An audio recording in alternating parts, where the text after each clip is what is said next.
Hey internet! So I love India. I love its people, its culture, its history, its heritage, its food.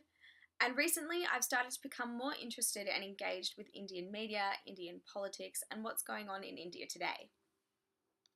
Recently, I came across an article on IndianTelevision.com. Aaj Tak, the nation's #1 news channel, is launching a new series that draws inspiration from one of the most prominent Indian icons. With elections coming up, Indian citizens are a bit unsure of what or who to believe, and this series aims to clear some things up. This media item was taken from late February 2014, and the show is titled Satyagraha 2014. Now, this is a word I'd never heard of before, so today I'm going to give you the lowdown on what the title means and its significance. What's that? A place? Nope. A person? No. Curry? Guess again. Okay, religion. Closer. A form of peaceful protest conceptualized by Gandhi during his time fighting for Indian immigrants during the early 20th century. That was oddly specific, but yes.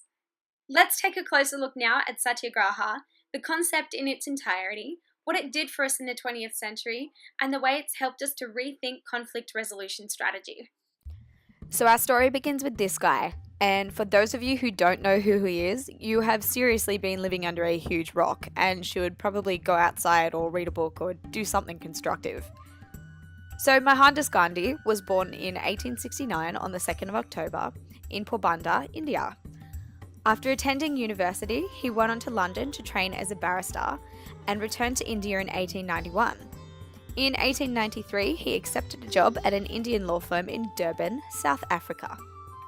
Being a well-dressed and well-educated young Indian man, Gandhi was, to put it lightly, not too impressed with the way his fellow countrymen were being treated.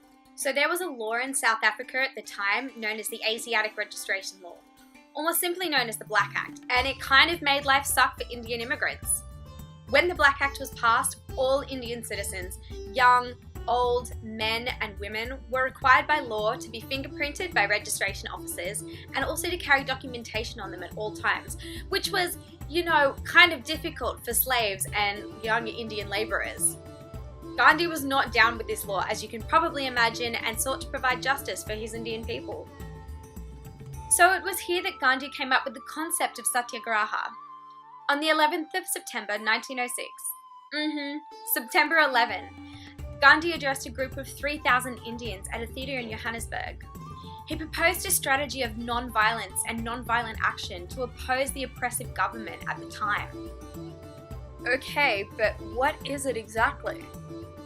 Satyagraha is simply the word that describes the essence of Gandhi's goals. The term actually originated in a competition in the news sheet Indian Opinion in South Africa, 1906. It was an adaptation by Gandhi of one of the entries in that competition. Satyagraha is a fusion of the two Sanskrit words, satya, meaning truth, and agraha, meaning polite insistence or holding firmly to. For Gandhi, the term went far beyond mere passive resistance and came to mean strength in practicing non-violent methods. So Satyagraha is basically the hippie-loving vegan approach to fighting. If you want to think of it that way, Gandhi described it as the pursuit of truth. Let's go back to 1906. The suppressed Indians heard Gandhi's concept and were like, sounds good, but Gandhi, the government is so powerful, how on earth do we fight them? We're so scrawny and have no guns, and in case you haven't noticed, they're pretty good at keeping people where they want them. There is no way we can fight. To which Gandhi responded with, guys, chill, no guns needed. We have the ability to respond to this non-violently and with our own self-suffering. Love your neighbour. And so Satyagraha was born. They came out into the streets with love for their enemy. Well, perhaps not love, but certainly fire in their peaceful hearts. Indians refused to get fingerprinted and picketed the documentation officers. Mass protests were organised, miners went on strike, and masses of Indians illegally travelled from Natal to Transvaal in opposition of the Black Act. It wasn't exactly a violence-less movement. Many of the protesters were beaten and arrested, including Gandhi himself. Fun fact, this was the first of Gandhi's many trips to jail over the years. In the long run, justice prevailed. It took almost 8 years of protest, but in June 1914, the Black Act was repealed.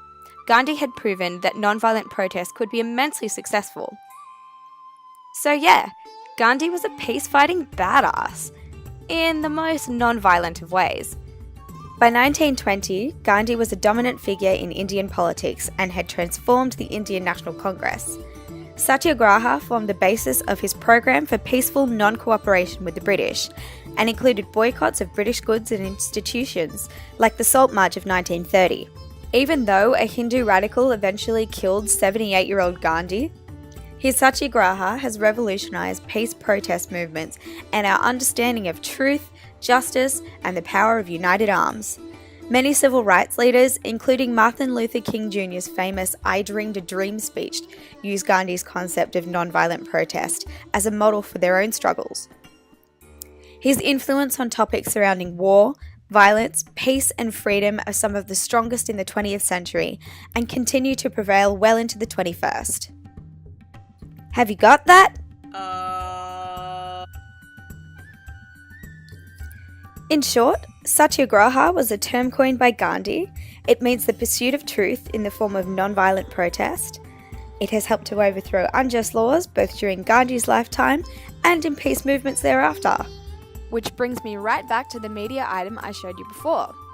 Satyagraha is more than just a form of peace protest, especially for Indian citizens. The term is almost spiritual, and as the new television series suggests, central to Indian politics and the media.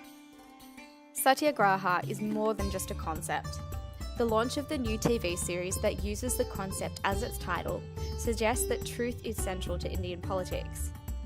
The belief behind the show is that Gandhi is alive in all, and his message is constantly reminding people that truth should be the deciding factor in the fate of this year's elections. So there it is. If you'd like to know more about Satyagraha, you can check out the links in the description box below, or check out the links at the end of the video. Thanks for watching.